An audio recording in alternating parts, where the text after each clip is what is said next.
मी एक दारुड आहे, नाव श्रीधर. परमेश्वराची कृपा आहे. आदिवासी करत आपल्या सातत्याने मिटिंग, मार्गदर्शकाची मदत आणि आपण बांधव करत असलेली प्रार्थना.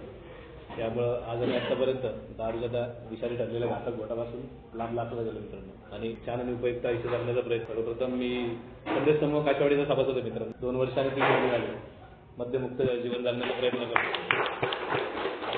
समूह यांचे मित्रांनो मनापासून आभार मानतो. मला समजलेला परमेश्वर हा विषय मला द्यायला लागला मित्रांनो. खरं तर त्या दिवशी फोन आला रोहन भाऊची, पटकन हो म्हणालो, पण थोडासा विचारत होतो. अजूनही गोंधळात आहे की काय बनवणार आणि कसं होणार. पण मित्रांनो आहे, परमेश्वराची व्याप्ती खूप मोठी आहे. मला समजलेला परमेश्वर मी माझ्या अनुभवातून सांगण्याचा प्रयत्न कर मित्रांनो. काही चुकल्यास आधीच माफी मागतो मित्रांनो. मला समजलेला परमेश्वरासाठी एक साधारण ॲज अन ॲव्हरेज कुटुंबातून जन्मलेला, धार्मिक कुटुंबात जन्म झालेला होता. आणि आईवडिलांच्या आईच्या माहेरी लहानाचा मोठा झाला. आजोबांना लहानपणापासून बघितलेलं होतं त्यांची परमेश्वराची श्रद्धा कशी होती. लहानपणापासून ते संस्कार देत होते. त्यांच्यासोबत ते बेलबागेत जा, ते फुलं आणणं, त्यांची ती फुलं आणणं, म्हणजे त्यांच्या पदानुसार त्यांची ती परमेश्वरावर श्रद्धा होती. आणि ते सातत्याने तसं असलेली एक काही त्यांची श्रद्धा, तसं मला पुढं वाटत गेलं की परमेश्वराच्या. आणि जसं मोठा व्हायला लागलो तसं आईकडे राहायला लागलो. मग आम्ही गोविंदराव चौकात राहायला लागलो. आजही तिथे राहतो, आईच्या तिथं राहायला लागलो मित्रांनो. आणि मग आईने सांगितल्याप्रमाणे मी जसं आजोबांनी सांगितलं होतं, आईने सांगितलं तसं परमेश्वराची पूजा अर्चा, परमेश्वराचं मनन चिंतन ध्यान प्रत्येकाच्या बाबतीत तसं मी करायला लागलो. आजही सगळ्या आरत्या वगैरे सगळ्या पाठ आहेत. आणि ती एक सांगड बसली, एक समजूत बसली मित्रांनो की परमेश्वराशी असं राहिलो तरच मी परमेश्वराशी बोलतो. आणि मी जर परमेश्वराला काय दिलं तर मला काहीतरी मिळू असं वाटायला लागलं. आणि त्या पद्धतीमध्येच चाललं जातं. सतत मागणी, शाळेत परीक्षेत कमी मार्क किंवा आईच्या वेळेला जागवणं, आणि मग परमेश्वरांची पूजा अर्चा करून मला अति हवं आहे, मी आज भीतीयुक्त समस्यांमध्ये अडकलेलो आहे, काय प्रॉब्लेम्समध्ये अडकलेलो आहे, सतत त्या परमेश्वराकडे चालणं, सतत मागणं असेल मित्रांनो. मला समजलेला परमेश्वर मुळात म्हणजे इथं आल्यानंतर समजण्याचा प्रयत्न झाला की परमेश्वर कसा असतो. पण हे लहानपणापासून असं जीवन चाललेलं होतं. शाळेत जायला लागलो, शाळेचं जीवन संपलं, कॉलेजमध्ये मुख्यतः म्हणजे ज्यावेळेस दारू जीवनामध्ये आले मित्रांनो त्यावेळेस धुमाकूळ व्हायला सुरुवात झाली. त्यावेळेस विशेषतः पैसे कमवायला लागलो होतो. 10वी झाल्यानंतर काही 10वीला एक विषय राहिला. मामाने सांगून कुठेही नोकरी न करता कला शिकायला गेलो. आम्ही सलूनमध्ये एका मामाच्या मित्राकडे काम शिकायला गेलो. काम शिकल्यामुळं आईने दुकान टाकून दिलं, भाड्याचं दुकान टाकून दिलं मित्रांनो. आणि कमी वयात लवकर चटकन पैसा जसा हातामध्ये आला तशी ह्या काही गोष्टी आहेत ते एक डॉक्टर सांगत बसली की पैसा सर्वस्वी, परमेश्वर बाजूला आहे. म्हणजे पूर्वीची संकल्पना होती की परमेश्वर माझ्या मागण्या परमेश्वराच्या काही एका पूर्ण तसे विचार. आणि मग पैशाची निगडीत सगळं परमेश्वर नावाचा मला तिरस्कार म्हणजे जेवढ्यापुरती ज्यावेळेस काही अचानक माझ्यासमोर समस्या वगैरे असतील त्यावेळेस मला फक्त परमेश्वर. बाकीच्या इतरच ज्यावेळेस मी परमेश्वराची पूजा अर्चा किंवा काय परमेश्वराची जे काय असेल ते भक्ती माझ्याप्रमाणे जे करायचं मित्रांनो ती बाजूला पडली गेली. माझ्या संकटासमयी फक्त मी परमेश्वराला, अशी काही माझी परमेश्वराची की माझ्या मागण्या मी ज्यावेळेस मागत ते सर्व पूर्ण करणारा, सतत पूर्ण करणारा म्हणजे अशी काही संकल्पना.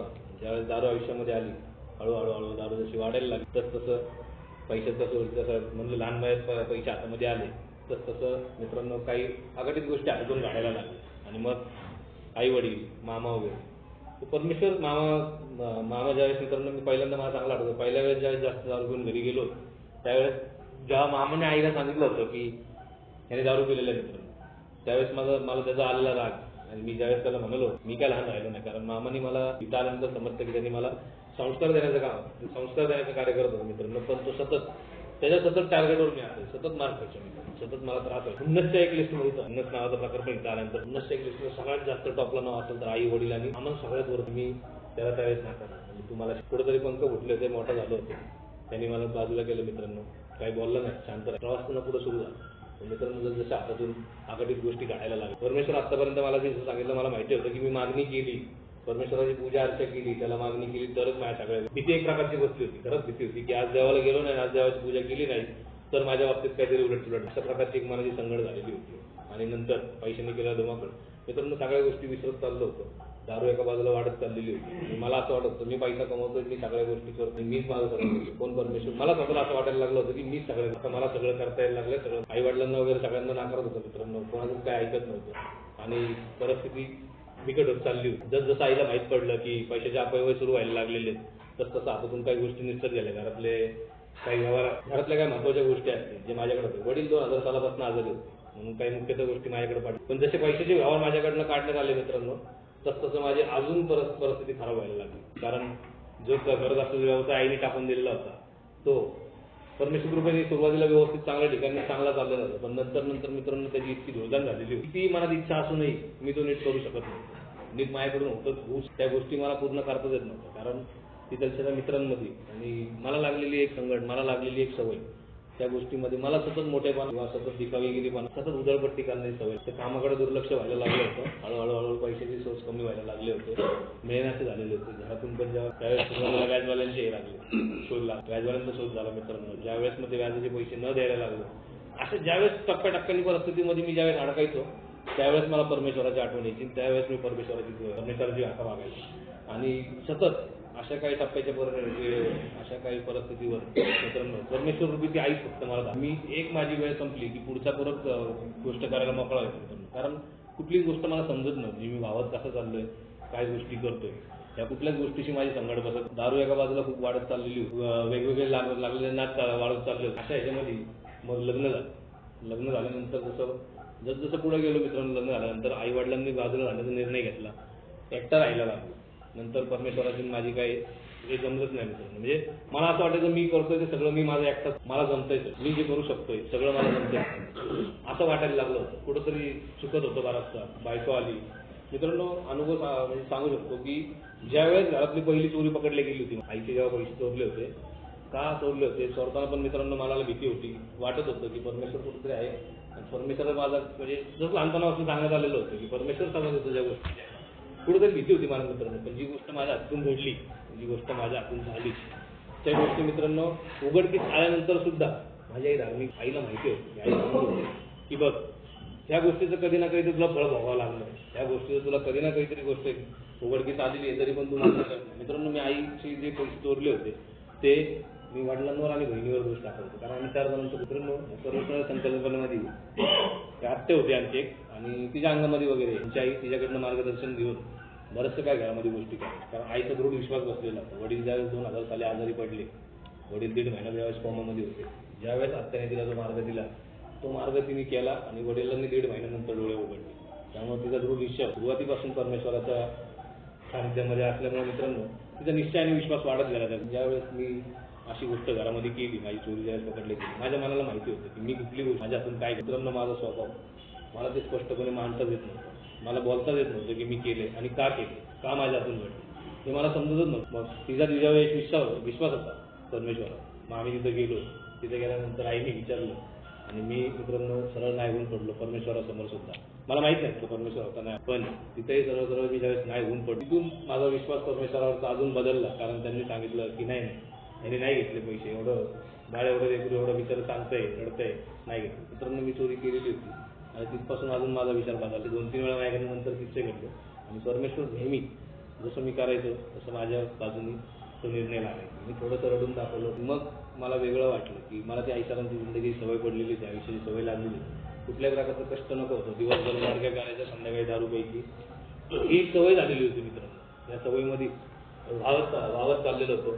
काय करतोय काय नाही करतोय, आयुष्य कसं चाललंय काहीच समजत नव्हतं मित्रांनो. पण जसं पुढं जात होतं तसं बऱ्याचशा समस्यांना सामोरं जावं लागलं. परमेश्वर मला समजलेला म्हणजे मित्रांनो टप्प्याटप्प्यावर मला परमेश्वराची संकल्पना बदलत गेली. मी वेळोवेळी जसं ज्या वेळेस बरेच वेळा कित्येकदा मी मंदिरात बसायचो, ते परमेश्वराशी संवादच व्हायचा. कित्येक वेळा स्वतःशी एकटाशी बोलत बसायचो. कारण त्यावेळेस मला आज ज्यावेळेस मार्गदर्शकाची मदत घेऊन ज्यावेळेस समजतं मित्रांनो की त्यावेळेस फक्त माझ्याकडे काही नव्हतं, मी कुठं विचारायला म्हणजे माझ्याजवळ काही नव्हतं.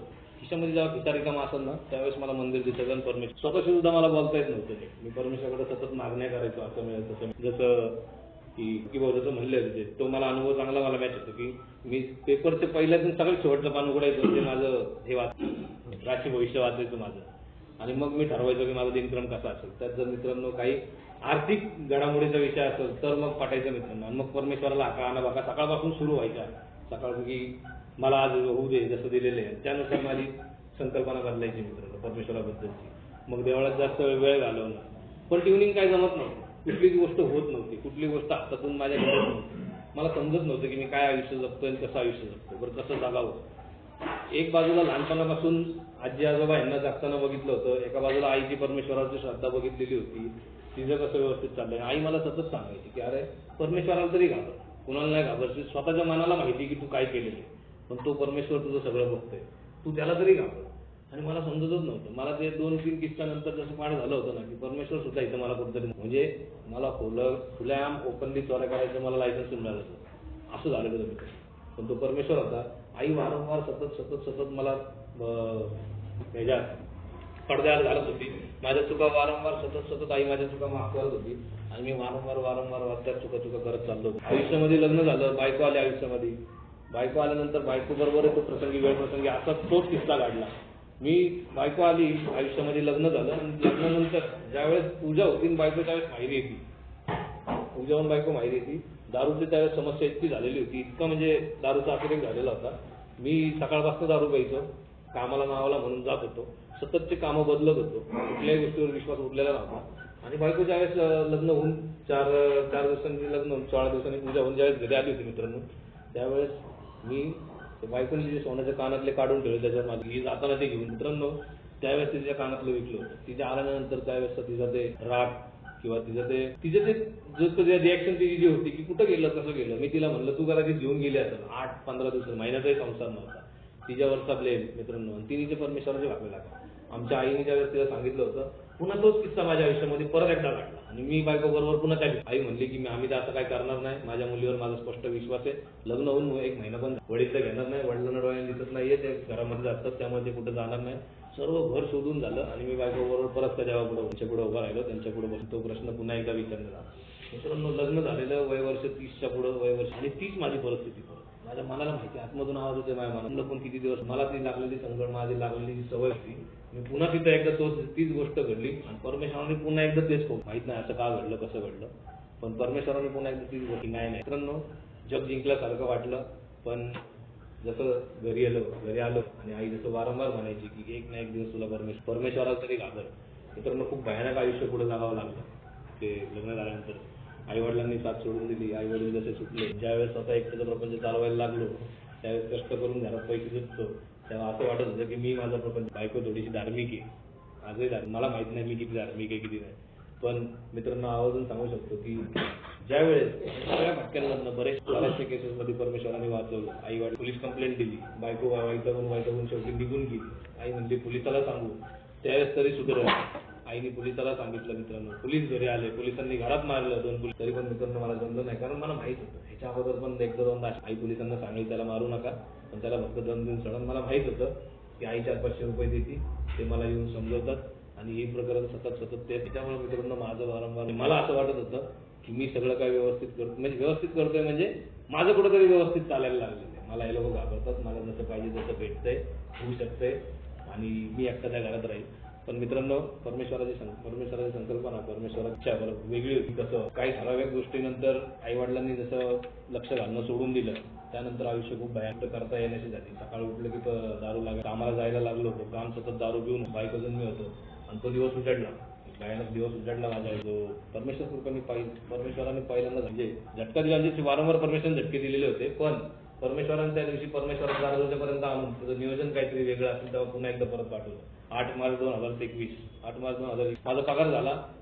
मी पगार 2 दिवसापूर्वीच झालेला होता, चेक अकाउंटला टाकलेला होता आणि त्या दिवशी तो चेक क्लिअर झाला. पगार अर्धा घेतला, अर्धा ॲडव्हान्स उचललेला होता आणि अर्धाच पगार होता. बायको घरामध्ये बसलेली होती, मी गेलो पाहुणे पैसे पगार तेव्हा पैसे त्या बायको जवळ ठेवा आणि इतकेच पैसे म्हणून बायकोचा 12 मी ॲक्च्युली ऑलरेडी जास्त दारू घेऊन गेलो होतो आणि आमच्या दोघांमध्ये खूप भांडणं, आमच्या दोघांमध्ये वाद सुरू झाले होते. अशा वादेमध्ये बायको सारखं ते किचनमध्ये जाऊन गॅस पेटवून तुला काय जमत नाहीये तर मी तरी माझं काहीतरी करून घेते. माझ्या आईकडे जाऊन 4-6 महिने झाले तर माझी आई पण मला ठेवायची, जगू तर कुठल्या गोष्टीने जगू, कसा असा नवरा करून दिला, काय त्या परमेश्वराने माझ्या पदरात मांडलं. अशा बऱ्याचशा गोष्टी त्यावेळेस चालल्या होत्या. मला अंधू आठवते मित्रांनो, त्यावेळेस मी ज्या संस्थेमध्ये जिथं कामाला होतो तिथून डिलिव्हरी बॉयचे माझे मित्रांचे संबंध असतो. आम्ही रोजची दारू पिणं वगैरे, मित्रांनो त्यांनी दिलेलं पेट्रोल वगैरे मी घरात पेट्रोलची बाटली ठेवतो, त्यांनी दिली. त्या गाडीमध्ये पेट्रोल टाकी फुल होती, त्यामुळे मी ती घरात बाटली पेट्रोलची घरामध्ये ठेवतो. अशा ह्या वादावादीमध्ये मित्रांनो माझा पारा चढला. मी भयानक दारू पिलेलो होतो. मला काहीच करतो आजही आठवत नाही मित्रांनो, थोडं पुसट आठवतं. त्या ह्याच्यावर मी मित्रांनो पेट्रोलची बाटली, पेट्रोल घेतलं डॉक्टर, तुला काय होतं होईल, माझं बी होईल, तू उगाच सारखं दम देण्यापेक्षा बाद झालं म्हणलं, एकदाच होईल, मी पण कंटाळलं या आयुष्याला. मलाही समजत नाही. कारण प्रामाणिकपणे मित्रांनो ह्याच्या आधी असं बरेच वेळा वाटायचं की आज रात्रीचा बायकोच्या इतके पैसे नव्हते खर्च करायला पाहिजे, पण का आणि कसं काय त्या गोष्टी माझ्या हातून घडायच्या मला माहित नाही मित्रांनो. वारंवार संधी मिळत होती कामाच्या ठिकाणी, वारंवार चांगल्या ठिकाणी, पण माझ्या बाजूने कुठली का होत होतं वारंवार कर्ज मुसनेवारी का होत होती, बायको फेडायची, आई फेडायची, काही का चाललं सांगू शकत नाही मित्रांनो. पण त्या दिवशी अशी तरी म्हणजे ज्यावेळेस वेळ घडला असा की बायकोनी ज्यावेळेस मग मी स्वतः पेट्रोल ओतून घेतलेलं होतं, बायको समोर उभी होती आणि बायकोने गाडी बिटी टाकून घेतली. मी दोन मिनिटं तिला म्हणत ते 2 मिनिटाचा खेळ आपल्या आयुष्याचा खूप बरबादी करत ऐक माझी बायकोने गाडी ओढली. मित्रांनो शरीर 25% भाजले गेलं. त्या परिस्थितीने जागा होतो, नशेमध्ये होतो. मी खाली कसा आलो माहिती नाही. मला वरतून खाली आलेलं मी डायरेक्ट आमच्या नळापाशी उभा होतो, तेवढंच आठवतंय फक्त. सोबत बायकोला घेतलं, गाडीमध्ये बसलो, हॉस्पिटलला गेलो. तिथलं नंतर मग मला तिथपासून पुढं माझं भान हरपलं मित्रांनो. मला समजलंच नाही. दुसऱ्या दिवशी शुद्धीवर ज्यावेळेस भानावर आलो त्यावेळेस त्या बेडवर पडलेलो होतो, हालचाल करता येत नव्हतं. नंतर पश्चाताप काय या शेवटच्या याच्या आधी सर्व गोष्टी करून बरेच वेळा आईने नवस उपास तापास देवऋषी ब्राह्मण पूजा अर्चा शांती वगैरे सगळं काही करून झालेलं होतं. मी बरेच वेळा उपास केले, रविवारी करायचं, मंगळवारी करायचं, शनिवारी करायचं, आई करायची, हातावर परडी म्हणून सांगायची, बऱ्याच काही गोष्टी होत होत्या मित्रांनो. पण कुठलीच गोष्ट कामाला आलेली नव्हती, कुठलीच गोष्ट कामाला येतच नव्हती. कळत नव्हतं काय आयुष्य चाललंय आणि काय करतो.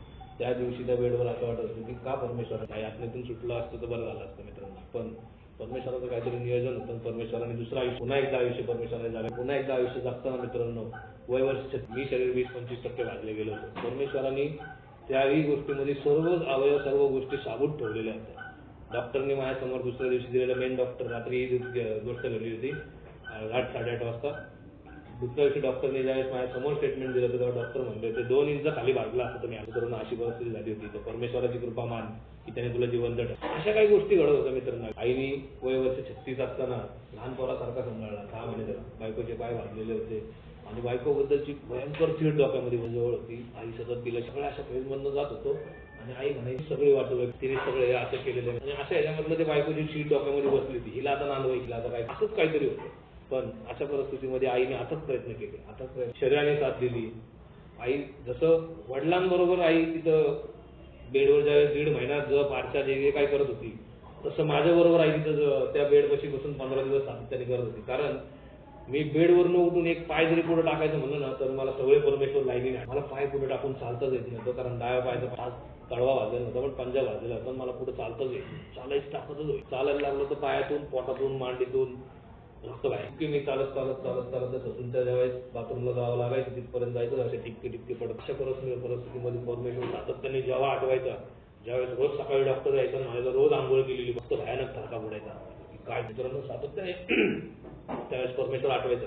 पण जसं मी म्हणलं मित्रांनो परमेश्वर मला ज्यावेळेस जसं ज्या गोष्टीपुरतं लागतो जेवढ्या गोष्टीपुरतं माझी गरज आहे तेवढ्या गोष्टीपुरतंच परमेश्वर आहे. आता प्रयत्नानंतर आईने पूजा अर्चा अंगारे ठेव काय कर ते करून सगळं करून आईने ऑपरेशन झालं. ऑपरेशन होताना सुद्धा मला गॅरंटी वाटत नव्हती. त्याची गॅरंटी नव्हती वाटत म्हणजे इतकी भीतीग्रस्त आयुष्य झालेलं होतं मला. ज्यावेळेस ते काय असतं ते आलेली स्कीम काढायची असती त्यावेळेस त्यांनी मला भूल देऊन ज्यावेळेस मी बेशुद्ध झालो त्यावेळेस भूल देताना सुद्धा मला असं वाटलं होतं की मी आता परत उठणार. त्यावेळेस शेवटची हेच होती कारण इतकं कॉन्फिडन्स लेवल खालावलेला होता, शारीरिक अवस्था खालावलेली होती आणि असं वाटत होतं की मी उठून काहीच करू शकतो. भयंकर त्रास होत होता. अशा परिस्थितीमध्ये झालं. डोळे ज्यावेळेस उघडले गेले 2-3 तासांनी तेव्हा बेडवर पडलेलो होतो. डॉक्टर आला त्याच्यानंतर आंघोळ मात्र थांबली पण ड्रेसिंग पट्ट्या त्याच्या पायाच्या सगळ्यापासून ड्रेसिंग पट्टे सुरू झाले. म्हणजे ज्यावेळेस तो डॉक्टर यायचा पहिल्यापासून सुरुवातीपासून तिथं डॉक्टर दिसला आणि इकडे यायला लागला डॉक्टर की मग मी आईला हात धरायचो. माझा आजच्या दिवस माझा ड्रेस का दाखवायचो सारखं वाटायचं की मी यातनं कधी बाहेर पडेल. ते डॉक्टर ड्रेसिंगला आला की हेमंतगड नव्हतं हे असं नाही आलं ना तर मरशील असं हात राहिला. आता खूप भयानक परिस्थिती झाली. अशा ह्याच्यामध्ये डॉक्टरने सगळं व्यवस्थित झालं. 15 दिवसानंतर मला डिस्चार्ज देण्यात आला. डिस्चार्ज दिल्यानंतर घरी आलो. आईची परमेश्वराची बहीण आधीमधून यायची. तिला त्रास व्हायचा बहिणीचं माझं जास्त त्यावेळेस जमायचं नाही कारण मी सतत वाकड्यामध्ये आहे. बहीण म्हणायची काय त्यासाठी तू एवढं तो परत खायचेच करणार. बहिणीबद्दल नाही किती काही तरी पॉटचं की ती तिच्या परमेश्वराची आहे. मला सातत्याने परमेश्वराचं हे करायला लावायचं. अरे आता तरी सुद्धा आता तरी त्या परमेश्वराला घाबर की त्याने तुला तिथपासून परत खाली घेऊन आला. त्याने तू तिथपासून पुन्हा एकदा जगण्याची संधी दिली. जी गोष्ट इथं आल्यानंतर आता समजते आणि जी गोष्ट इथं आल्यानंतर मी बोलतो की परमेश्वराने मला जगायची पुन्हा एकदा संधी दिली ती आई सांगत होती. सुरुवातीपासून कित्येक जण सांगत होती की अशा गोष्टी करू नको, वारंवार संधी मिळत नाही. पटतच नव्हतं मित्रांनो. का माहित नाही आज यानंतर ते सांगता येत नाही मित्रांनो का असं वाढायला लागलं का. आई ज्या वेळेस तशा गोष्टी होत होत्या मित्रांनो हळूहळू दिवस जायला लागले, दिवस सरत होते. एक मामाचा मित्र आहे आणि त्यांच्या मिसेस, त्यांना मामीच होतो. लहानपणापासून लहानाचा मोठा त्यांच्या समोर झालेले त्या नर्स. त्यांनी पण माझ्याकडे भरपूर हे केलं मित्रांनो. त्यांनी मला बरंच रिकवर केलं. त्यातनं आजारातनं उठलो मित्रांनो. पण आईने जे परमेश्वराने संकल्पना, आईने जे परमेश्वराचं मला दिलेलं होतं की आज परमेश्वर कृपेमुळे मी वाचलोय, परमेश्वर कृपेमुळे आज मी जिवंत आहे, ते विसरलो मित्रांनो मी. आणि ज्या वेळेस मी उठून पुन्हा एकदा उभं आलो, उठून पुन्हा एकदा तयार झालो, तर त्यांनी मला सांगितलं की 4 जिने खाली उतरून बघ, तुला कसं वाटतंय. मित्रांनो 4 जिने ज्यावेळेस खाली उतरलो होतो त्यावेळेस 3 महिने होऊन गेलेले होते ही घटना घडून. मार्चमध्ये 8 मार्च जागतिक महिला दिना दिवशी घटना घडली होती. ती घटना घडून 3 महिने उलटून गेलेले होते. त्यानंतर मी 4 जिने खाली उतरलो तरी चालता येत नव्हतं. चालता घरामध्ये येत होतं, पण सेन्सिटिव्ह स्किन असल्यामुळे पोटात पुन्हा एकदा ट्रीटमेंट सुरू झाली. पुन्हा 15 दिवस घरामध्ये पडलो. घर म्हणजे माझं विश्व झालं होतं. सतत परमेश्वराचं हे करायचं की मला मित्रांनो ज्यावेळेस बाहेर निघालो तिथून, ज्यावेळेस मला चालता यायला लागलं, अंगात ढगाळा शर्ट घातलेला होता, लुंगी इथपर्यंत गुंडाळायचो. आणि सकाळी उन्हाळ्याचे दिवस होते, सकाळी चालायला जायचो. सकाळी जे 1 तास भर चालायला जाईल तेच माझं फक्त दिवसभराचं बाहेर फिरणं होतं. बाकी दिवसभर सतत घरामध्ये. काय परमेश्वराने ही परिस्थिती आणून ठेवली आणि काय माझ्या हातून ही परिस्थिती, अशा संभ्रमातच होतो मित्रांनो. पटत नव्हतं. सतत बायकोला ब्लेम गेम होतं की मी केलंय म्हणून मला वाटतच नव्हतं की माझ्या काहीतरी दुष्कृत्यामुळे ही गोष्ट व्हायची. सतत बायकोला ब्लेम गेम होतं की सगळं मी केलेलं आहे. मी हिला समजत होतो की 2 मिनिटाचा खेळ खूप मोठा होईल आणि त्या अशा ह्याच्यामध्ये मित्रांनो तरी पण तिने असं केलं असं वाटत होतं. तिच्याबद्दलचा राग हा मनात सातत्याने दाबून खूप भरलेला होता. अशा ह्याच्यामध्ये मित्रांनो 2-4 दिवस माझं फक्त टिकलं, ते 4-8 दिवस माझं टिकलं असेल सकाळचं चालायला जाणं. मित्रांनो माझी कारणं आणि माझ्या काही गोष्टींना सुरू झाले. अंगावर जखमा होत्या असं तरी सुद्धा मला असं वाटतं आई जवळ आहे. दुपारी संध्याकाळ, दुपार संध्याकाळ 3 टाइम खायला चांगलं मिळते. घरात पैसे लागले तर पैसे मिळतात. ते मी औषधांच्या मेडिसिन लाईनमध्ये कामाला होतो म्हणून औषधं आणायला जायचं, त्यातनंही आईकडनं पैसे. खूप गोष्टी करून दारू प्यायचं मित्रांनो. मला असं वाटायला लागलं होतं की आता काहीतरी होईल. मी दारू, माझं सगळं व्यवस्थित चाललेलं मित्रांनो. पण शरीराचं जखमा जास्त वाढत चालल्या होत्या. आईला कळायला लागलं होतं. 1-2 दिवसच व्यवस्थित सकाळचं जाऊन पिऊन येऊ शकलो, घरामध्ये बसू शकलो दिवसभर. नंतर मला बसायला जात नव्हतं. एकदा थोडी दारू पिलो की मला परत बाहेर जावं लागत होतं आणि मी पुन्हा परत काही ना काही कारण शोधून दारू पित होतो. मित्रांनो अशा सगळ्या काही गोष्टी चाललेल्या होत्या. अशा सगळ्या गोष्टीमधनं ही गोष्ट पुढे घडत होती. या गोष्टीमधनं मित्रांनो एक दिवस असा उजाडला. आई कटाळली, आई वैतागली. आई म्हणते तुझ्या यातना बघवत नाही, तू मिळाला तर बरं होईल. तुझ्या यातना मला बघवलं जाय ना, तू मिळाला तर बरं होईल. अशी गोष्ट घडली आणि आई मला टाकून घरी. मी नंतर बायकोशी कॉन्टॅक्ट केला. आम्ही टचमध्ये. मला एकट्याला जगणं जमत. बायकोने एवढी गोष्ट केलेली आहे. आई एवढी खुन्नसमध्ये, म्हणजे आई म्हणत होती बायकोला नांदवायची नाही, आता दुसरी तुला पोरगी करून देते, तू फक्त व्यवस्थित वाग. एवढ्या सगळ्या गोष्टी होत्या. पण मी शेवटी करायचं तेच केलं होतं. आणि नंतर ज्यावेळेस आई मला सोडून गेली घरात एकट्याला टाकून, त्यावेळेस मी बायकोला सहारा घेतला. बायकोला गाड्यात काढलं. मला समजत नव्हतं आयुष्य कुठं आणि काय चाललं. बायकोला गाड्यात बिचारी 4 दिवस आली. 4 दिवसांनी पटकन पळत आली की एकटा. मी मग जेव्हा माझं हे बघितलं की मी बाहेर जाऊन दारू, फोनवर तिच्याशी बोलायचं, रात्री नाही बोलायचं, मी दारू पिलेला असायचो. तिला ज्यावेळेस कळलं मित्रांनो त्यावेळेस बायकोही सोडून निघून गेली. बायको ज्यावेळेस सोडून निघून गेली त्यावेळेस मित्रांनो तो दिवस, एक दिवस परमेश्वराची कृपा झाली. आज आल्यानंतर समजते, अजूनपर्यंत पूर्ण काळाला समजतं मित्रांनो की त्या दिवशी परमेश्वराची कृपा झाली. आणि मग कुठेतरी आठवलं की अरे 2019 साली ज्यावेळेस माझं सर्व सगळी गोष्ट माझ्याकडे सांगत होती, मी काम धंदा व्यवस्थित करू शकतो. आई, मित्रमंडळ, बरेचसे लोक, बरेचसे नातेसंबंध माझ्या जवळ होते, ज्यांना मी काहीतरी हक्काने मागू करू शकत होतो. अशा सगळ्या गोष्टी जवळ मुलगा होता, बायको जवळ होती.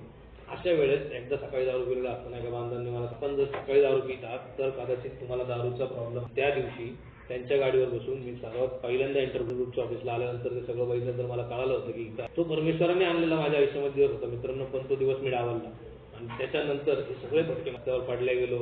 जास्त ज्या गोष्टी झाल्या त्या सगळ्या गोष्टी झाल्या, खूप भयानक गोष्टी झाल्या. पुन्हा एकदा जुलै महिन्याचं 12 तारीख तुम्ही एवढे शोर सांगू शकणार ना मित्रांनो मी. पण जुलै महिना होता आणि त्या जुलै महिन्यामध्ये बायको एकदा सकाळी कामावर आली होती. मी तर बरमुडा घातलेला होता, टी शर्ट घालून पट्टी बांधलेली होती. जखम पोटाला असल्यामुळे कोणाला दिसत नव्हती. आता ती जखम, पायाची जखम बरी झाली आणि चालत बायकोकडे गेलो होतो. बायकोला मला असं वाटतंय, बायको बोलायच्या मूड मध्ये नव्हती कारण फोन उचलत नव्हती, काय होत नव्हतं. ती जेव्हा ती आली म्हणजे इथं काय, मला असं वाटतंय 2019 साली जेव्हा गेलो होतो अल्पली, तुला बघ काय म्हणलं जाऊन तर येतो बघून. म्हणली तुझी इच्छा आहे का. माझी पाठीमागची कृत्य बायकोला वारंवार सांगत होती. माझी पाठीमागची कृत्य आईला वारंवार सांगत होती. मी काही जर गोष्टी घडल्या तर 2 दिवस 4 दिवस दारूपासून लांब नाही राहायचं मित्रांनो. कमी दारू प्यायचं, न पिलं असं माझ्याकडनं घडायचं. त्यामुळे विश्वास माझ्यावरचा पूर्ण सर्व लोकांचा विश्वास उडलेला आणि अशा या परिस्थितीमध्ये अल्कोहोलिक्स अनोनिमसमध्ये परमेश्वराच्या कृपेने मी पाय ठेवला की ज्यावेळेस पाय ठेवला विकी होतो त्यांचे मला पुन्हा रडत होतो, काय बोलत होतं माहीत नव्हतं, कारण बेंगॉली सगळी बेधरलेली अवस्था होती, काहीच समजत नव्हतं मला काय बोलायचंय, मला समोरून काय ऐकायचंय, काय मदत मागायची, काय मदत घ्यायची, काहीच. पण परमेश्वराची इतकी तरी कृपा होती की इथपर्यंत येण्याची बुद्धी सुचली, इथपर्यंत आणला गेलो. इथपर्यंत गेलो, मला मेसेज मिळाला की संध्याकाळी मीटिंग आहे. एकच मीटिंग चालू होती, माझा मेंबर मित्रांनो मी तिथं मीटिंग होती. मीटिंगला जाण्याचा मला मेसेज मिळाला. मित्रांनो अशा वेळेस परमेश्वराची माझी इच्छा बरंच उशिरा कळाला मला. अशा वेळेस मी बायकोकडे आलो आणि तिला म्हणलो थोडा वेळ असेल तर माझ्याबरोबर चालशील का. तिथं जाऊन आलो. तिचा विचार अर्ध्या तासामध्ये विश्वास पटला की आम्ही परमेश्वराचे आज परमेश्वर तिला मला दारू पिण्याची प्रामाणिकपणे मला दारू पिण्याची युक्ती आली होती तेव्हा आणि मला दारू प्यायची. संध्याकाळपासून मीटिंगला जायचं एवढं तर माहीत होतं. मीटिंगमध्ये चालतं काय हे पण थोडंफार माहिती. मीटिंग कधी गेली नव्हती पण चालतं काय हे माहिती. पण मला दारू पिण्याची युक्ती आली होती. मी बायकोला म्हणलं मी जुन्या ठिकाणी जिथं कामाला होतो ना तिथं आपण जाऊया, त्या सरांना विचारूयात, बघू ते मला काय कोणती परमेश्वराची कृपा होईल. मित्रांनो परमेश्वर खरंच आहे माझी युक्ती होती. परमेश्वराचं नियोजन माझ्याबरोबर सातत्याने वारंवार होतं. ज्या वेळेस मी परमेश्वराकडे खोटं बोललो आज मला असं वाटतं जाणवतं की परमेश्वराने त्या वेळेस सुद्धा मला थांबवून वाचवून संधी दिली होती, पण त्या संधीचा उपयोग मला करता आलेला नाही. त्या ठिकाणी गेलो त्या सरांना भेटलो आणि त्यांनी मला म्हणले सोमवारपासून कामाला जॉईन हो. सोमवारपासून काय कोणली बघ तू थोडासा विचार चांगला केला तर परमेश्वर तुझ्या बाजू. कारण हे सतत ही घडलेली वाक्य तू थोडासा विचार केला तुझे स्वामींवर प्रचंड स्वामी. तू थोडासा विश्वास तू थोडासा पाऊल पुढे चालला ते 10 पाऊल तुझ्यासाठी पुढे चालून आले. आज तुला काही दारू न पिता तो तिथे काय दारू पिऊन नव्हता आलो मी इंटरव्ह्यू. दारू न पिता गेला बघ तुझ्यासाठी सगळं हे व्हायला. मग मी तिला म्हणालो बायकोला बाहेर थांबवलं होतं मी सरांना आतमध्ये भेटून आलो. पोलीस व्हेरिफिकेशन करायचं मी कामाला लागायचं म्हणून तिथे गेलो. मला दारूसाठी पैसे हवे होते म्हणून एवढ्या लांब तिला नामलेल्या कचेरीपासून ते MG रोड गाडी माझ्याकडे होती घरी. गाडीत पेट्रोल बायकोने टाकलं तिथपर्यंत गेलो. तिथपासून आलो. परमेश्वर कृपा त्या दिवशी झाली माझ्या. परमेश्वर कृपेने मला काम पण बायकोने ते पुन्हा एकदा परमेश्वर वारंवार त्यांना काम पण मिळालं. आणि त्या दिवशी तो पहिला दिवस मित्रांनो मी दुपारी दारू पिलो, घरात निवांत बसलो, दारू पिलो. संध्याकाळी मिटिंगला गेलो. बायकोच्या अंगावरचा ड्रेस होता त्या ड्रेसनुसार बायको घरी आणली. उद्या मी सांगते भावाला कपडे मी घरी नाही. मित्रांनो मी मिटिंग चालू केलं. सुरुवातीच्या महिनाभर ज्या मिटिंग केल्या मी संदेश समोर आठवड्याचं मला काहीच आठवत नाही माझ्याबरोबर काय झालं कसं झालं. कारण मी गाडीच्या डिक्कीत दारू ठेवायचो आणि मी जरी मिटिंगला बसलेलो असलो तरी माझे मन विचार सतत दारूच्या बाटल्यांपासून कृपा झालेली होती. पण मी त्याला टाळली. त्याला सतत वारंवार त्याला मी नुकसानीमध्ये घालत होतो. आणि ह्या गोष्टी होत असताना मित्रांनो एक महिना 15 दिवस ते चाललं आणि त्याच्यानंतर महिन्याभराने बरोबर मला ते नाही जमलं. कारण सुरुवातीचे 15 दिवस हे मी न दारू पिलाच झालेले होते गेलेले होते. कारण पैसे नव्हते जाणं. बायकोला स्वयंपाक करायचा म्हणलं तरी पैसे की बिकट परिस्थिती का. अशा परिस्थितीमध्ये काम लागलं. पहिल्या महिन्याचा पाठलं कुठं येईल घरात. कारण मला कुठलीच गोष्ट नीट चालवता येत. सुदैवाने परमेश्वराची कृपा झाली तिला पगार दिला आणि हळूहळू दिवस सुरू झाले. पण दुसऱ्या महिन्याभराने माझी जशी वृत्ती होती ती पुन्हा एकदा वरती आली आणि मग मला पुन्हा एकदा दारू प्यावी लागली. मी दारू पिलो यावी लागली म्हणजे मी माझ्या विचाराने ठरवून दारू पिलो. इथं स्लीप वगैरे मला कळालेलं आहे. स्लीप वगैरे असं नाही. मी ठरवून दारू पिलो. मी दारू पिलो मित्रांनो. मला असं वाटायला लागलं की मी दारू पिऊ मला जमू. मित्रांनो त्यावेळेस झाल्यानंतर त्या दारू पिलो. ते दारू पिल्यानंतर बायको पुन्हा एकदा असं बांधव मला पुढं बांधलं. मला एक बांधव परमेश्वर रूपी जे बांधव ज्या दुसऱ्यांदा ज्यावेळेस मी पुन्हा गेलो होतो ते बांधव माझा अर्धा तासाला सारखं बोलून घ्यायची की काय त्रास आहे का काय प्रॉब्लेम. ते माझं त्यांनी मला सांगितलं होतं की सर्वात पुढं बस. त्यावेळेसही मी त्यांना शरीराला सगळ्या जखमा ती माझी बरी होती. मला खुर्चीवर बसावं लागतं खाली मांडी वगैरे. अजून थोडासा कुठं सबकॉन्शियस माइंडमध्ये दारू जमत नव्हतं. पण परमेश्वरी कृपा झाली आणि तिथपासून प्रवास कसा सुरू झाला माहिती. सातत्याने सलग ग्रुपच्या मेंबरनी करत एक जबाबदारी अंगावर दिली. मला आवडत त्या गोष्टीमध्ये रस द्यायला लागला आणि मग मी आवडत सतत बांधवांकडनं ऐकायचं परमेश्वर कृपेने आज मी थांबलो. परमेश्वर मला कळत नव्हतं की हे कसं काय झालं काय परमेश्वर कृपा कशी परमेश्वरी कृपा होती कसा परमेश्वर दिसला. त्यात कुठं बिग बुक वाचन असताना त्या आशिष भाईंच्या तोंडून ऐकलाय वाक्य फ्लॅश पडतो आणि मग ती लाईट दिसती आणि मग परमेश्वरी कृपा त्यांना वाटलं की आता हा एक प्रकाशमय आयुष्यामध्ये मी आलोय. एक सगळ्या गोष्टी अशा डोक्यावरनं जाणाऱ्या गोष्टी होत्या. कळतच नव्हतं काय चाललेलं काय नाही. त्यावेळेस सुद्धा तुलना चाललेली होती की काहीतरी वेगळं प्रकरण चाललेलं आहे. मला हे न जमणार. पण हळूहळू दिवस बदलायला लागले आणि सातत्याने सलग 108 दिवस थांबले गेलो. त्यांनी 108 दिवस थांबले गेलो. घरामध्ये आनंदी वातावरण. आई वडिलांना कुठेतरी विश्वास बसायला लागली. भावंड बोलायला लागली. त्यांनी सोबत होती आणि काम करून प्रामाणिकपणे पैसे घरामध्ये किंवा जे काही कठीण क्रम आहे ते करायचं मित्रांनो प्रामाणिकपणे करायचं. इतकं तरी इथं बसून समजलं म्हणजे इतकं तरी इथं बसून जमलं हे बांधव का. एवढ्या ह्या दिवसामध्ये एक विशेषतः प्रामुख्याने गोष्ट घडली होती म्हणजे एक सभासद होते आपले आणि ते संदेश समोर काशडीला टोकन घेत होते आणि त्यांच्या टोकनच्या वेळेस फळ्यावर त्यांचं लिहिलं होतं 7 वर्ष तेव्हा मला डोक्यामध्ये एक विचार आला होता की माझं 1 वर्ष तरी कधी लागलं, कारण मला गॅरंटी नव्हती मी दारू, कारण विचार आणि हे सतत संगड बसत नव्हती. यायचं म्हणून येत होतो, काय चाललं आयुष्यामध्ये काय कळत नव्हतं, आणि 108 दिवसानंतर पुन्हा दारू. पण नंतर ज्यावेळेस दारू पिली त्या दिवसानंतर 4 दिवस ज्या आयुष्यात धुमाकूळ, तसा धुमाकूळ कधी झाला. 4 दिवस काय करत होतो मला आजही माहिती. अकाउंटला पैसे सगळे तसेच आहेत, बायकोला लोकांना अकाउंट ओपन केलेलं होतं, अकाउंटला पैसे सगळे तसेच होते. पण मी 4 दिवसात दारू कशी पिलो हेच मला. 4 दिवसात मी काय केलं ते, ना जवळची वस्तू विकल्या गेली, ना जवळचे 2 फोन, कंपनीचा एक फोन मागा, एक फोन तो हरवला, अंगात सोनाला नव्हतं. विषय देतो, जवळ गाडी होती ना, ती गाडी विकल्या गेली ना घाण ठेवल्या गेली. काय घडलं अशा ह्याच्यामध्ये ते आजही अनुत्तर. मला माहित नाही मी त्या ह्याच्यामध्ये त्या पिरियडमध्ये मी कुणाला पैसे मागितले असतील, काय केलं असेल ते मला आठवत नाही मित्रांनो. पण ह्या 4 दिवसामध्ये खूप भयानक धुमाकूळ झाला. आणि या 4 दिवसामध्ये परमेश्वरी कृपा अशी झाली की एक दिवस संध्याकाळी दारू उतरली, खिशामध्ये पैसे होते, पण शारीरिक परिस्थिती खालावलेली बोलताय नोव्हेंबरचे दिवस होते, थंडी कडाक्याची पडलेली होती, आणि मी 8 वाजता रात्रीचे 1-1:30 वाजले होते, टाइम एक्झॅक्ट सांगताय. 4 बांधव मला बायकोचे सतत फॉलोअप मध्ये होते. परमेश्वरी कृपा माझ्यावर अजून कुठेतरी, म्हणून माझा बांधव करतात हे फार नंतर कळा. बांधवच आपला विचार, ती परमेश्वरी कृपा. ती बायकोने सांगितलं होतं की त्या मंदिराच्या आसपास असतो, त्या मंदिरामध्ये तो असतो, त्या मंदिराच्या आसपासच असतो तो, तेवढ्याच एरियामध्ये भेटणार. आणि मी तिथंच होतो, आणि मी तिथंच असेल, मी किती जरी चालू केलं तिथंच जाऊन काय होतं मला माहिती, आजही आलं तरी पण मी तिथं असेल. ते 4 बांधव मला दिसले, दारू अचानकपणे उतरली. पण मित्रांनो, तो 4 बांधव जे परमेश्वर रूपाने बांधव आलेले होते त्यांना मी नाकारण्याचा प्रयत्न केला, पण ते माझ्याकडनं घडलं नाही. अर्धा तास त्यांना मी पळवलं, अर्धा तास त्यांना फिरवलं, एकदा दोनदा फोन उचलले, फोन जवळ नव्हते सॉरी, एकदा दोनदा बोललो. आणि ज्या वेळेस नंतर ते बांधव मला वैतागून थकून निघून गेले, मी मग ते बांधव आजही सांगाय सगळं मी अर्धवट नाही घडलेलं. फोन माझ्या जवळ होते, मी बांधवाला फोन केला आणि मला ते घ्यायला आले. त्यांच्या घरी गेलो, रात्री त्यांच्या घरी जेवलो, रात्री त्यांच्या परमेश्वराने दिलेला मला तो मित्रांनो पुन्हा एकदा ठेवता नाही आला, कारण डोक्यातली दारू नीट गेली, अजूनपर्यंत माझी जिरलेली नव्हती.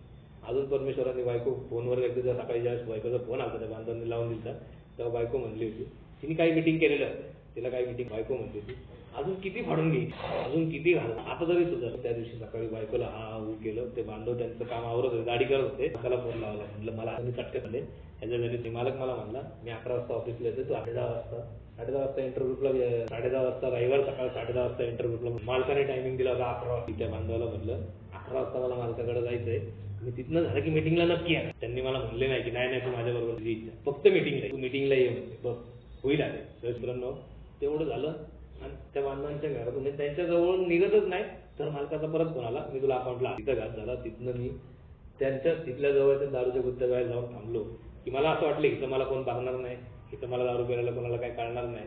मला ती ओढ होती, तिथं बाहेर जाऊन थांबलो होतो. पण एक आवाज, परमेश्वराचा आवाज मनातून कुठून तरी येत, येऊ का नको, मला मिटिंगला बोलू. 1000 रुपये होते, 1000 रुपयात मी दिवसभर दारू पिऊ शकत होतो, एवढं सगळं माहिती. तर मनातून परमेश्वराचा आवाज जाऊ का नको. शेवटी मी माझा विचार केला, आतमध्ये जायला लागलो आणि समोर एका बांधवाने आवाज दिला. त्या बांधवाने मी 90 दिवसाचं टोकन घेतलं होतं सोबत. त्याने मला आवाज दिला, भाऊ काय कुठे आहे. परमेश्वराला पुन्हा एकदा बोललं, घरात पेंटिंगचं काम काढले, 2 बांधव आपले दारू पितात, त्यांना घ्यायला नाही. परमेश्वराला फसवलेलं नव्हतं, मी माझा घात केला, मी आतमध्ये गेलो. तर बांधव काय म्हणला नाही, ठीक माहित पडलं तर. मित्रांनो, माझ्या आधी बांधवांना सगळ्यांना माहित असतं की काय लाईन. मित्रांनो, मी आतमध्ये गेलो, दारू पिलो. त्या दिवशी मी ब्लॅकआउट मध्ये गेलो, मला माहित नाही. मी मुक्तानंद मीटिंगला गेलो, पण तिथं काय झालं काय नाही झालं, मला कुणी पोहे चारले, कुणी पाणी पाजलं, मला काही. नंतर मी घरी कसा गेलो किंवा मी कुठं कसा गेलो, त्याच्यानंतर माझे फोन काढून, ज्या गुत्त्यावर जाऊन बसलो त्या गुत्त्यावरनीच फोन काढून घेतले. त्या गुत्त्यावरनी ज्यावेळेस भानावर आलो त्यावेळेस सकाळी 5 होता लिहिली, म्हणजे 1 वाजला होता रात्रीचा.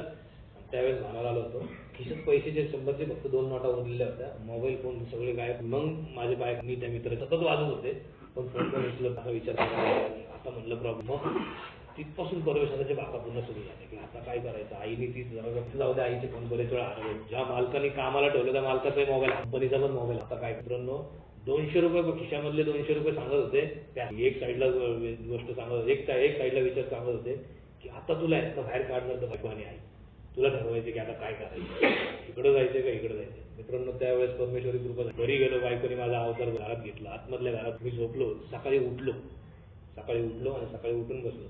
वेळ सकाळी 8:30ची वेळ. बायकोच्या पायापाशी बसून रडबड करत, कारण घडलं जातं. 108 दिवस बायकोचा बिचारीचा विश्वास इथं नाही गेला होता की आता काय डबल जाऊन याची काय उपयोग नाहीये. रिहॅब सेंटर आजपर्यंत आईला माहिती नाही, रिहॅब सेंटर बायकोला आजपर्यंत माहित नाही. कसल्या गोळ्या जातात हे कोणालाच माहित नव्हतं. बायकोला माहित पडलं होतं, पण ती बाई म्हणली होती बाई त्याला गोळ्या दिल्या, औषध दिलं, त्याला काय झालं तर आम्ही जबाबदार नाही, त्या भीतीपोटी त्यांनी कसलं काय केलं. अशा सकाळी एका बांधवांना फोन लावला, परमेश्वरी कृपा तेव्हा झाली म्हणून लावला आणि पहिल्यांदा तोंडातून मुखातून शब्द पडले, कधीच चूक मानली तर मीच बरोबर आहे, मीच काहीतरी करू, मी चुकलो. समोरून बांधव म्हटले, अरे माणूस चुका होणार, पण इथपासून सुद्धा थांबू शकतो, इथूनही पुन्हा नव्याने सुरुवात करू शकतो. झालं गेलं ते संध्याकाळी मिटिंग. त्या दिवशी बायकोला पायावरतीच बसलो होती, बायकोचे पाय, आजपासून तू माझ्याबरोबर मिटिंग कर. 3च मिटिंग माझ्याबरोबर कर 3 दिवस. मी प्रामाणिकपणे नंतर त्या दिवसापासून बायको म्हणली 3 दिवस नाही 30 दिवस तुझ्याबरोबर, तू दारू तो परत इथं आल्यानंतर काही दिवसात काही वर्षानंतर समज, म्हणजे वर्ष जास्त नाही झाले नावाला ते मला वाटतं विषय लय जड दिलाय, मला त्याला हे देता येईना. पण त्या दिवसानंतर मित्रांनो विशेष चमत्कार घडला. आणि त्या दिवसानंतर नम्रपणे म्हणजे कसं वागावं, ऍटलीस्ट मला काही जमत नाहीये इतकं तरी समजण्याची लायकी आली मित्रांनो, की मला काय जमत, मला काय समजत नाही, इथं जाऊन बसावं, हे काय म्हणतात ते तरी करून बघावं. आणि त्या दिवशी पहिल्यांदा जेव्हा पुन्हा एकदा परमेश्वर 30 नोव्हेंबर 2021 वर्गामध्ये ज्यावेळेस पाय ठेवला, त्या दिवशी परमेश्वराचा चमत्कार झाला. ते प्रकाश वगैरे झाला मला माहित नाही, पण अक्षरशः त्या दिवशी 100% माझ्या आयुष्यामध्ये चमत्कार झाला. कारण त्या दिवसापासून मला प्रामाणिक या शब्दाचा अर्थ मला बांधव ओरडून सांगायचं, प्रामाणिकपणे स्वतःशी प्रामाणिक राहा, इतरांशी प्रामाणिक बरोबर राहायला शिकताल. त्या 4 दिवसामध्ये आणि त्या दिवसभर ज्यावेळेस सकाळी 8:30 वाजता बांधवाला म्हणलं की चूक झाली माझ्याकडनं, दिवसभर शब्द आणि काय लोक असे डोळ्यासमोर सरसर फिरत होते, काय चाललंय काय कळतच नव्हतं. दारू उतरली, त्या 4 दिवसामध्ये दारू उतरली की लोकांचे चेहरे आठवायचे, मला बघत असतील का, किती मोठ्यापणाने हे करत होता. एक बांधव इथं बसलेले जातात. त्याच्यानंतर ज्यावेळेस मी मिटिंगला आलो, मिटिंगला मुक्तानंद समोरची मिटिंग होती, मिटिंगला आलो आणि त्या बांधवांना भेटलो होतो. बांधव म्हणले काम काय करता, म्हणलं कोलगेट. बांधव म्हणले बघा तुम्ही तिकडं, तुम्ही मस्ती तिकडं तुम्ही करायचे, तोंड फेस आमच्या तोंडाला यायचं. ते बांधव आता मिटिंग मध्ये आहेत. मित्रांनो असे काय झालं मित्रांनो, ज्यावेळेस त्या बायकोला बोललो त्या दिवसापासून दिवसभर सातत्याने मनामध्ये गोंधळायला विचारता.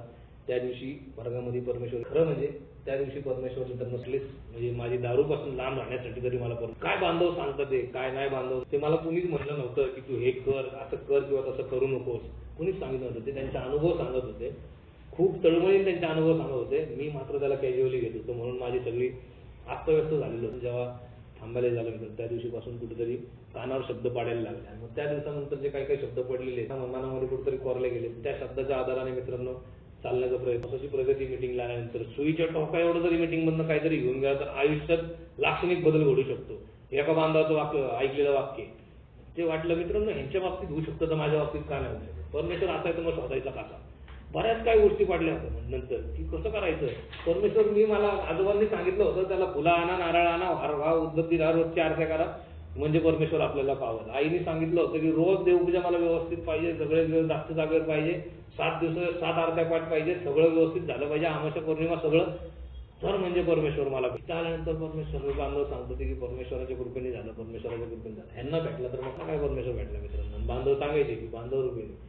त्यावेळेस एका बांधवाला ज्यावेळेस मी विचारलं होतं, नवीन पण बांधवांना ज्यावेळेस विचारलं होतं, बांधवांनी सांगितलं होतं सत्य मित्रांनो जमत नव्हतं, खूप असे न केलवर एवढे शब्द होते, पण ते कसं काय हळूहळू वाढायला लागलं. त्या गोष्टी हळूहळू पुढे व्हायच्या. परमेश्वरी कृपा काय असते. बांधवांनी मला फक्त एवढंच सांगितलं की प्रामाणिक राहतो तशी प्रामाणिक. सुरुवातीपासून शब्द ऐकत आलो होतो, जड जात होते. स्वतःशी प्रामाणिक राहा म्हणजे काय करायचं हेच कळत. परमेश्वर म्हणलं की मला सुरुवातीपासून हे होतं. परमेश्वर म्हणलं देवाची प्रार्थना करतो ते म्हणलं की दे, मदत मागायची म्हणलं की द्या, मला काहीतरी पाहिजे. अशीच काहीतरी संगड बसलेली होती मित्रांनो. अशा ह्याच्यामध्ये इथं आलो, परमेश्वरी कृपा झाली. नंतर ठरवलं की आपण काय आपलं जास्त डोकं चालवायचं नाही. जसं बांधव म्हणतात मी माझं डोकं काहीच चालवलं नाही, इथं एक गेलं होत गेलं. तसं मित्रांनो हळूहळू होत गेलं. बरेचसे मित्र इथे जोडले गेले लागले. त्यांच्या ह्याच्यामधनं हळूहळू परमेश्वर भेटायला लागला. त्याच्यामधनं पुढं सरकायला लागलं. मार्गदर्शकांची शक्ती म्हणजे काय सगळ्यात मोठं पुढं होतं ते परत पुन्हा एकदा समोर उभं राहिलं की उच्च शक्ती ओळखायची कशी. की जर तुला ओळखायची कशी म्हणजे उच्च शक्ती की आमच्यावर मानशक्तीच आम्हाला सुरळीत करू शकेल. माझं तुझी मानशक्ती कुठली. प्रचंड मोठ्या प्रश्नात टाकलं मार्गदर्शकाने की तुझी मानशक्ती कुठली. मला काहीच समजत नव्हतं. तर पुन्हा समजू मानशक्ती. 7 दिवस 7 देवाच्या आरत्या करत होतो. 7 दिवस 7 दिवस देव पूजत होतो. शनिवार रविवार सोमवार मंगळवार सगळे उपास करत होतो. अमावस्या पौर्णिमा आली की आई घरात बसवून ठेवायची. अमावस्या पौर्णिमा आली की तुला त्रास होतो म्हणायची. कुठल्या देवाला बघावून कुठल्या देवाला सांगावं कळतच मार्ग जेणेकरून नाही. आल्यानंतर हळूहळू शिकण्याचा प्रयत्न. या वर्गात आल्यानंतरच माझ्यामध्ये काहीतरी बदल झाले. कारण ह्याच्या आधी मी बऱ्याच ठिकाणी जाऊन बघितलं, कुठेही माझ्याबरोबर अशी गोष्ट 20-25 हजाराच्या आईने शांती करून बघितल्या, नायनाचे नवस केले, नायनाचे उपास तापास केले. प्रत्येक महिन्याला 6 महिन्याला देवीचे नवस झाले. देवीला ते काय असतात करणं ते झालं. मला तिथं परमेश्वर का नाही भेटला या स्वप्नाच्या ह्याच्यावर मित्रांनो. पण एवढी गोष्ट कळाली की ज्यावेळेस या वर्गाच्या आतमध्ये आलो त्यावेळेस मला परमेश्वर आला. सुरुवातीला जेव्हा ऐकायचं नाही तर 20 जण बसले असतील तर 21वा परमेश्वर कसा काय 21वा परमेश्वर. पण मित्रांनो ते सांगतात जसं मी माझ्या बाबतीत म्हणू शकतो की अल्कोहोलिक्स अनोनिमसने जसा नाद घासाचा रगडत परत 21वा पण मला जर प्रामाणिक राहावं लागलं, मला जर प्रामाणिक राहता आलं तर त्या परमेश्वराचा अनुभव मला घेता आला घेता येतो मित्रांनो.